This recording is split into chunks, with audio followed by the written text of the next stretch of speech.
আসসালামু আলাইকুম। সবাই কেমন আছেন? আশা করি সবাই অনেক ভালো আছেন। আলহামদুলিল্লাহ আপনাদের দোয়ায় আমরা সবাই অনেক ভালো আছি। তো এখন আগের থেকে শরীরটা এখন একটু সুস্থ হয়ে আছে। তো এই তো চলে আসলাম সাংসারিক কাজে। সকালে নাস্তা-টাস্তা খেয়ে এই যে এখন দুপুরে রান্নার প্রিপারেশন চলতেছে। সকালে লতি আনছে, তো লতি কাইটা নিলাম। লতি দিয়ে আজকে শুটকি রান্না করব। আমার শ্বশুরমশাই খাইতে চাইছে এই শুটকি দিয়ে লতি, তো সেটাই আজকে রান্না করব। লতি দিয়ে শুটকি, এদিকে যে ভাত বসাইছি। আর একটা হচ্ছে এর আগে দেখতে পেয়েছিলেন যে পুঁই শাক আনছে, তো সেই পুঁই শাক দিয়ে ইলিশ মাছ আর বেগুন দিয়ে রান্না করব। এতে পর্যায়ে আমি পেঁয়াজ ভাজা হওয়ার পরে আদা রসুন পেস্ট আর হচ্ছে মশলা লবণ এগুলো দিয়ে ভালোভাবে কষা নিচ্ছি। এখন একটু শুটকি দিয়ে দিচ্ছি, লটকা শুটকি।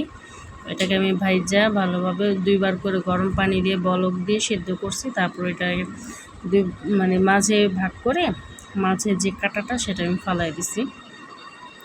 তো এই পর্যায়ে আমি মশলা ভালোভাবে কষানোর পর শুটকি কষাইছি। তো এই পর্যায়ে আমি সিদ্ধ করছি এই লতিটা, সিদ্ধ করে রাখা লতি দিয়ে এখন আমি একটু ভালোভাবে কষাই। একটু অল্প পরিমাণে পানি দেবো, যেহেতু সিদ্ধ, তো বেশি করে পানি দেবো না, এটা পরে অনেকটা গলে যাবে। এটা আমি রাখবো একদম জায়গা মানে আলাম থাকবে, কিন্তু সেদ্ধ হবে। তো এই পর্যায়ে আমি এই পানিতে এখন ঢাকা রেখা দেবো। তো বেশি আবার ঢাকবো না, তাহলে একদম গলে যাবে, তা না হলে। তো এই পর্যায়ে আমি একটু ঢাকা দিয়ে দিই। আর এই যে দেখেন আমার লতি হয়ে আসছে। তো এই পর্যায়ে আমি এখন কড়াইটাকে ঘুরে এটাকে পোড়া করে নেব। অন্য পাশে ভাত হয়ে গেছে। এখন আমি পুঁই শাক বা ইলিশ মাছের তরকারি রান্না করব। আমার শাশুড়ি মা ইলিশ মাছ কেটে ধুয়ে লবণ মাখায় রাখছিল, এই যে ছোটো ছোটো করে কাটছে। এখানে একটা ইলিশ মাছ নেওয়া হয়েছে, তো এটাকে এখন ছোটো করে কেটে রাখছে। তো এটাই আমি এখন ভালোভাবে মশলা কষাইয়া মাছ কষাই নেব। তো এর মধ্যে আমি দিয়ে দিব বেগুন, তারপরে দিয়ে দিব পুঁই শাক আগে থেকে ভাপানো আছে। তো এই পর্যায়ে আমি বেগুনটাকে ভালোভাবে কষায় নাড়াচাড়া দিয়ে দিতেছি।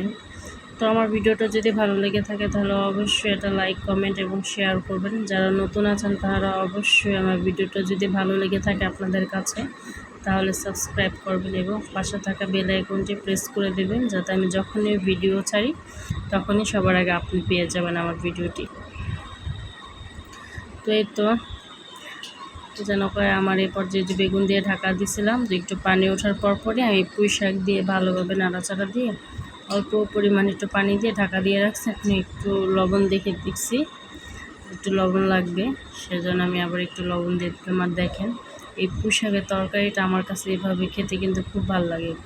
ইলিশ মাছের হোক বা চিংড়ি মাছের, পুঁই শাক মানে ইলিশ চিংড়ি, এই দুইটা ছাড়া পুঁই শাক মানে খেতে ভালো লাগে না। আর হচ্ছে ভাজি, মানে 3ভাবে এই পুঁই শাক খেতে ভালো লাগে। তো আবার হচ্ছে নোনা মাছের ইলিশ, ইলিশ আমরা এইভাবে রান্না করি, সেটাও কিন্তু খেতে ভালো লাগে। তো এই পর্যায়ে আমি এটাকে এখনও পোড়া করব। তো আজকে অবশ্য তেমন অত একটা পোড়া করব না, একটু হালকা মানে তেল উঠবে আর কি, একটু হালকা ভিজা থাকবে, এরকমভাবে আমি নামিয়ে নেব। তো আজকে তেমন ফুল ভিডিও রান্নার দেখাই নেই। তো এখন রান্না শেষ। এটা হচ্ছে সন্ধ্যাবেলার ভিডিও। দেখেন ওরা দুজন কী করতেছেন। আমার মেয়ের দুনো বাচ্চা, আর ওই যে দেখেন মেহেরাল কী করতেছে, মানে ও যে হাত ওরকম করে কি বলে না বলে, মানে একমাত্র ওরটা ওই বুঝে আর জানে যে কী বলতে চাইতেছে বা কি বলে ও। আরে যেটা হচ্ছে আমার মেয়ের নতুন স্টাইল, দেখেন ঝুঁটি পাকাই দিছে, ও একদমই ঝুঁটি রাখে না। ওকে আমি যখনই ঝুঁটি পাকাই দিই ও কী করে, ঝুঁটি খুললা ঝুঁটি কই ফালাই দেয়, আমি আর খুঁজেই পাই না। একটা আছে একটা নাই ঝুঁটি, জিজ্ঞেস করি ঝুঁটিকেও জানি না। এখানে এসে বসছে, সে পাউরুটি খেতেছে। তো সন্ধ্যার সময় আমরা সবাই একটু পাউরুটি খেতেছে, ওর বাবা নিয়ে আসছে, মানে আপনাদের ভাইয়া। তো মোহন আবার তেমন একটা খেতে চায় না এখন, আগে পছন্দ ছিল, এখন একদমই ভাল লাগে না। তো এটা হচ্ছে রাতে পরে, সন্ধ্যার পরে।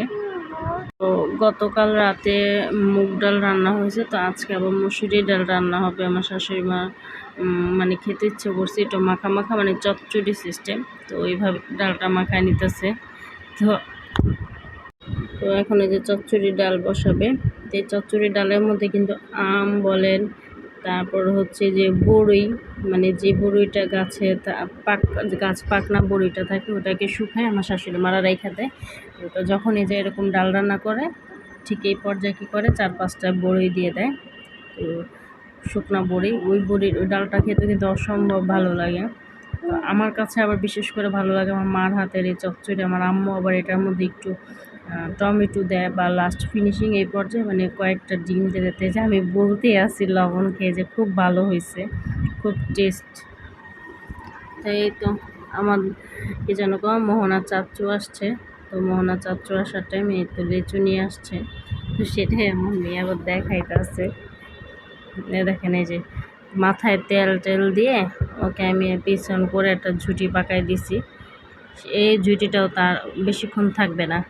আর এত পরিমাণে গরম সেজন্য মানে ও স্যান্টু গেঞ্জিও গায়ে রাখে না, জামা তো ভুলেও না। বাচ্চাদের এই সময়তে একটু অনেক জামা থেকে যায়, ছোট হয়ে যায়। তো এই জন্য ও খালি গায়ে থাকে, পাউডার দিয়ে রাখি যেন ঘামাচি না হয়। ফার্স্ট মানে প্রোটেক্টেড হচ্ছে আমার বাচ্চা, ও কীভাবে ভালো থাকবে। তো অনেকে বলতে পারে আমার মেয়ে খালি গায়ে থাকে, কিন্তু আমার কাছে সবচেয়ে ইম্পর্টেন্ট হচ্ছে আমার মেয়ে যেন ভালো থাকে।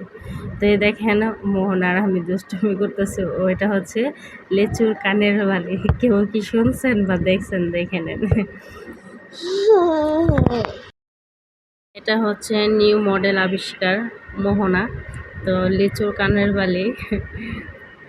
তো এই তো এই পাশে এখন আমরা কয়েকটা লিচু খেয়ে নেব। আর এই তো আমার শাশুড়ি মা ছেড়ে দিতেছে তাদের 2 ভাইকে। মোহনার বাবা আর সে চাচ্চু খাবে। ওনারা আবার মানে ছিলে খায় না, ওনাদের ছিলে দিতে হয়। তো এই পর্যায়ে আমার শাশুড়ি মা ওনাদের ছিলে দেবে। আর এই আজকের ভিডিওটা এ পর্যন্ত। কি সবাই ভালো থাকবেন এবং সুস্থ থাকবেন। আল্লাহ।